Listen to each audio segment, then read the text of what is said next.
Hi guys, we are up at the Far Garden today and I just wanted to kind of bring you along. We're going to be planting some stuff and watering some stuff and updating some stuff. And I just kind of want to show you kind of what the deal is up here. So when you get a plot at the community garden that I am a part of, you get a 20 by 20 square foot plot marked out by these beautiful little wooden poles. And I was lucky enough this year that I have one and my brother-in-law has one that he's letting me help him with. So there are pros and cons to the at-home stuff and pros and cons to this. This is obviously more space, more room. It is all in-ground gardening and they do till. So I can't do any of my no-dig techniques here. I can't just heavy mulch and leave it for the next year or any of that kind of stuff. And the biggest problem that causes is weeds. So this is all weeds. I planted a little bit of dill, so the dill is actually here on purpose, but the rest of this is weeds. Now, if you look, the vast majority of my plot is covered with this black stuff. And this is weed fabric. And this is weed fabric because all of my other techniques don't work that well up here. But not everything is covered in weed fabric, and that's because things like dill, it's easier to just scatter seed and let it grow. So I will have to weed this section. I also have some sections down in my brother-in-law's bit here that are also not covered with weed fabric for similar reasons. So we will take you down here and show you that. His section is actually all completely planted out at this point, which is fantastic. So the first segment here that we have that's not weed fabric is the onions. Now I did come out and weed the onions a couple days ago, so they are looking a little bit better. But onions, this thing that's covered with straw right here is my potato patch. You can see the little potatoes coming up. So those also just very difficult to plant through weed fabric. Weed fabric is nice when it's an individual single little plant that will shoot up, but having to peel it back and dig out the potatoes and all of that kind of stuff just makes it a little bit more tricky for the potatoes. So I didn't do that for the potatoes. But we did do it on these other rows, which have much easier to plant stuff. So on the ends of these rows that have weed fabric, I did plant some carrots and some radishes. So we left a little bit of space for those. But then this is, here, let me flip you over. This is where I put in all those bean plants that I was talking about the other day. And so far, they look like they're all still here and that the bunnies have not, in fact, attacked them and eaten them, which is exactly what I was hoping for. And then these two over here that are empty actually have those little orange pumpkins that I was talking about, and those three holes over there have the little tiny white pumpkins that are just going to be for decoration. So that's what we have over on this side, and then this row is just all kinds of stuff for my nieces, whatever they could possibly want. So there's some flowers here on the end, lots of different kinds of pepper plants, all sweet peppers because they said they didn't want any hot peppers. There's some pea plants on the other side there growing, some more flowers, more peppers, and then a row of tomatoes, cherry tomatoes, full-size tomatoes, all kinds of things. And then on the other side we have cucumber seeds, kale, which was my brother-in-law, not my nieces, and then a few kohlrabi, although those do not seem to be doing terribly well just yet.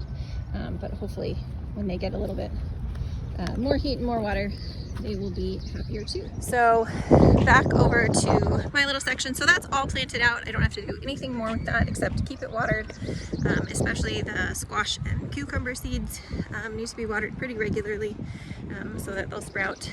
But today's big project is going to be over here in my section.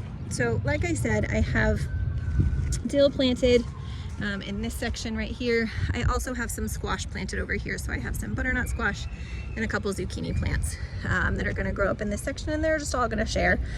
Luckily the squash will probably spread out and you know, cause its own sort of mulch so that there won't be such a big deal about the weeds, but in the meantime, I'm gonna have to weed there, but that's probably a project for a different day.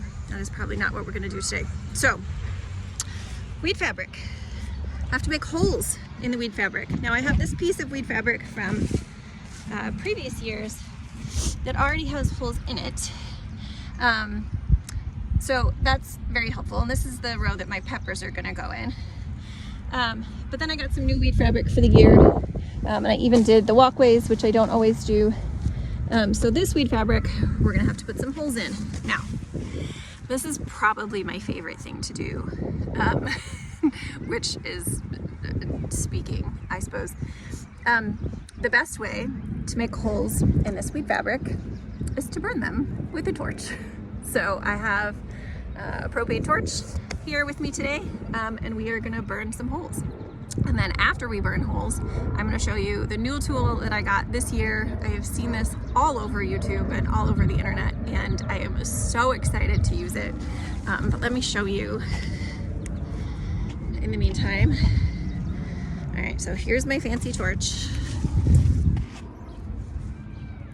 It's a little big, but it's the one I have. So that'll work just fine. And then I have what looks to be just a regular old ordinary drill. What am I gonna do with a drill at the garden? Oh, but wait. I have the fanciest drill bit ever. It was so not expensive at all. And this will dig my holes for me, which with my tomato plants in particular that need really deep holes, this is gonna be amazing. I have gotten blisters on my hands in years past from using the trowel, and the trowel works wonders and it's beautiful, but it hurts after you do 100 or so holes. So this is gonna make my life very, very different this year. I hope I can get some footage of that, but again, working on the tripod situation. So we'll see if we can prop you up and show you some of this. In the meantime, these are my tomatoes. And these are all grown from seed. There's a few little marigolds over there that I'm gonna try and sprinkle in here. I have too many tomatoes. I have more tomatoes than I can fit, and my pepper plants are also probably more than I can fit. But we're gonna see how much we can get in. For all the peppers, they don't have to be quite as deep as the tomatoes because they're not gonna grow roots all the way up their stems, but they'll be in probably a little bit above their bases right now. And then the tomatoes, I'm really gonna try and get as deep as I possibly can. And with this new fancy drill bit, I'm really feeling hopeful. And then I did bring more of that fertilizer that I was talking about. It's just bone meal and blood meal that I will put, you know, a handful or two in each hole before I plant them out. But that's all we're doing today is just tomatoes and peppers. It is a huge part of what we do each summer. I make a lot of things from scratch, from the tomatoes, pasta sauce, pizza sauce. We did ketchup and barbecue sauce a couple years ago. That was great. I'm hoping to do maybe a Sloppy Joe sauce this year, which I haven't done yet in the past. But that is something that my family really loves to eat. So hopefully we can get some of that canned up this year too. So that's what we have for now. I'm gonna see about setting you up and letting you watch some of these shenanigans. Alright, so we're just burning holes every 18 inches or so.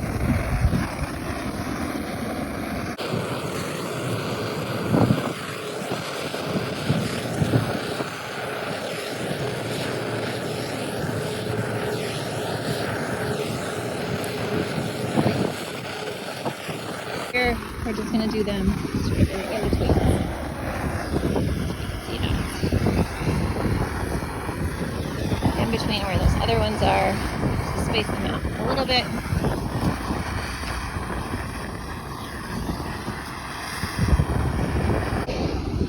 Turn our butane torch on.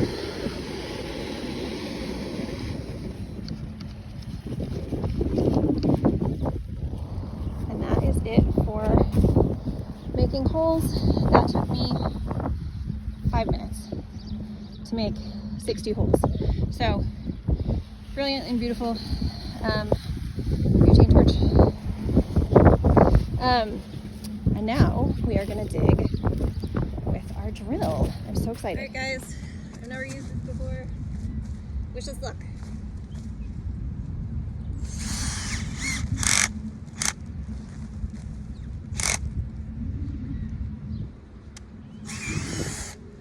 Beautiful.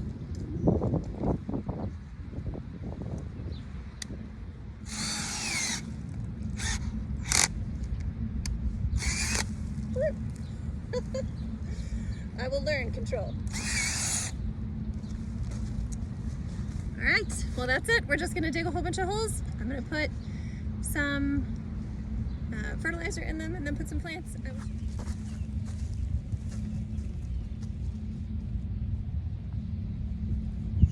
All right, like I said, we're just gonna go along all these holes and just put a handful or two of this fertilizer in, and then get some peppers in.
All right, that took just a few minutes to put all the fertilizer in these holes and then put the peppers where I want them. So we're gonna do hot peppers on the outside, just because if we do have bunnies or fussy people, they are less likely to snack on spicy peppers. So we have 4 jalapenos, 11 pepperoncinis. My husband just really likes pickled pepperoncinis, so I plant a lot of those. And then sweet peppers along this row, and then I had just enough room on the end here for my eggplants, so you will see those as we go. But this is super easy. These are very healthy plants. We planted from seed, we grew in the grow room. Some of them have been topped and some of them have not. You will see, I'll try and show you on some of the bushier ones, the ones that I topped, but the sweet peppers I topped less because I have, I don't know, probably a dozen sweet pepper plants, and that is plenty enough for us with just 1 layer of growth on them. I don't need them to be that prolific. So really easy. You just pop them out of their pots. These have been in these pots a little too long, so I do expect them to look a little bit root bound.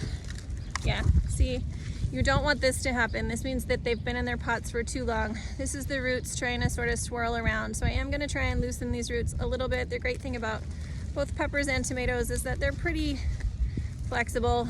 So if I just loosen those up a little bit and get these in some nice fertile ground, they should do just fine, and their roots should go ahead and grow normally. They won't be stunted. You know, there's some plants that would get really stunted.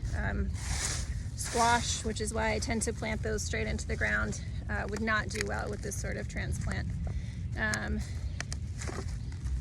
But these I think are gonna do just fine. Like I said, we're just gonna loosen up those roots a little bit. Put them in these perfectly sized holes we just made. Backfill just a tiny bit. And that's it. And we're just gonna keep going on down this row until we get them all in.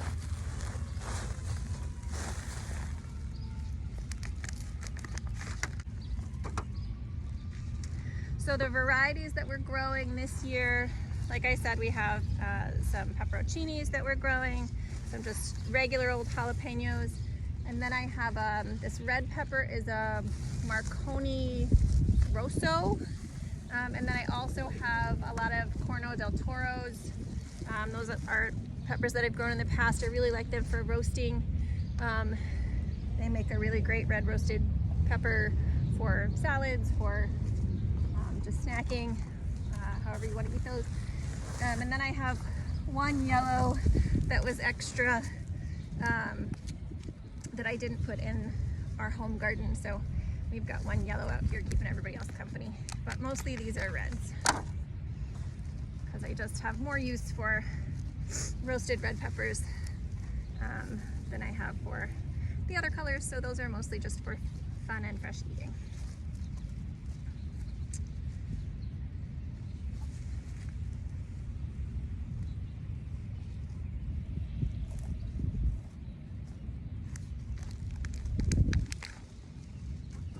Oh yeah, that's one of the yellow ones, and it is very root bound. That is looking a little worse for the wear. Hopefully it will perk up here now that it has a little more soil.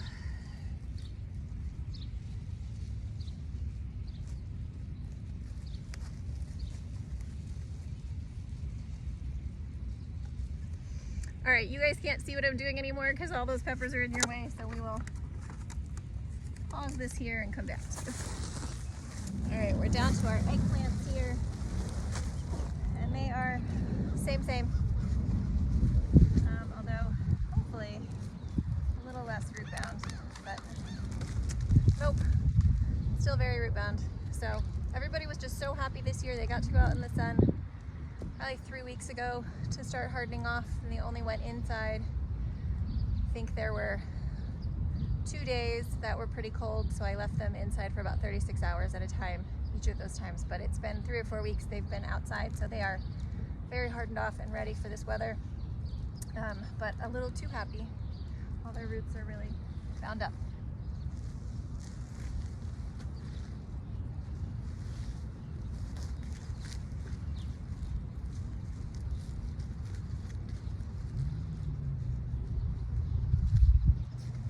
And these are a Black Beauty eggplant, just a really standard garden variety eggplant.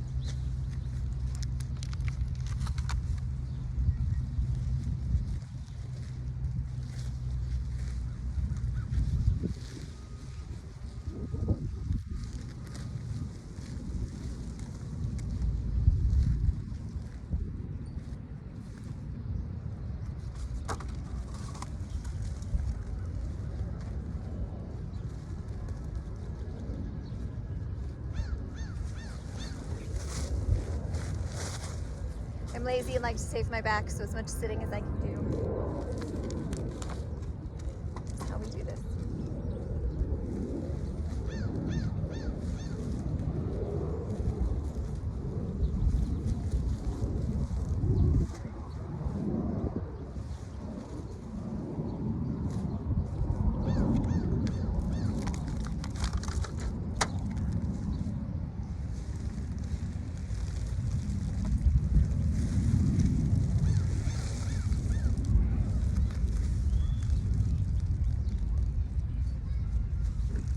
All right, we're just gonna finish up on the spicy peppers, and then we'll get started on those tomatoes. So this is one of the peppers that I topped, which just means taking out the main growing stem. And you can tell if you look at all the little extra spots here where it's branching and putting on more leaves. This is gonna be a much bushier pepper plant. And this is one of the pepperoncinis, so it's one of the ones that we like to have tons and tons of peppers from. So I did that with most of the pepperoncinis. And you can see they're already starting to put on little buds, which in a plant that was maybe not as well developed might not be a good thing. But in these, I think they're gonna do just fine. So there's the pepper plants and eggplants all in a row. We'll get them watered in after we get these tomatoes in.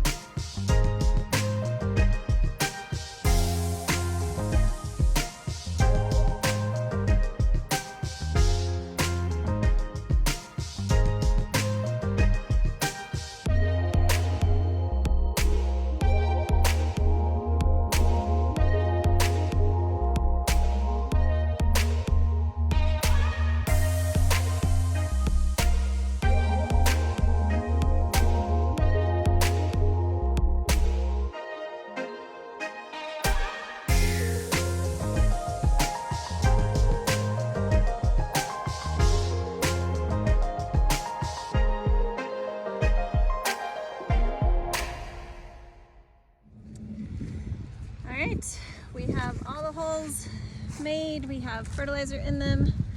All we have to do now is bury our tomatoes. So I am gonna take off the bottom leaves and try my best to bury it up to there. I'm not sure how well that's gonna go, but again, we do our best. Looks like we can get it pretty close.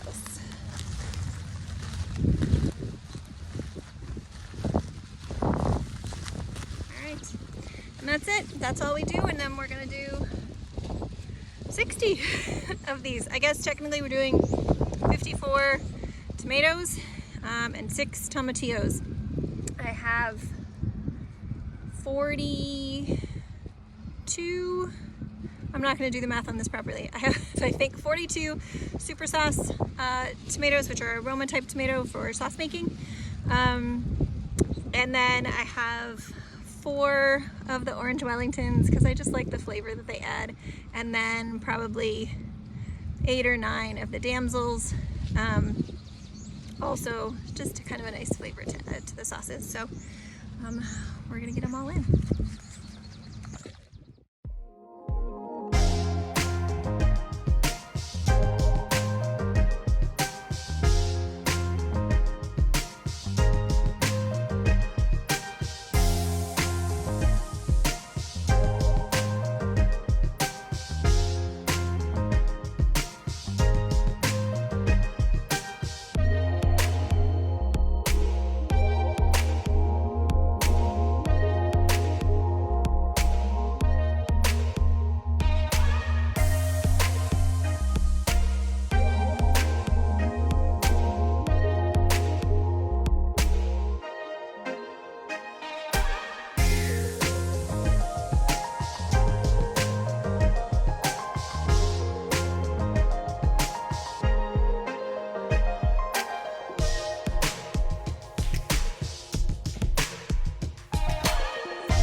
Alright guys, everything's in over here. And all that's left is just to water it in.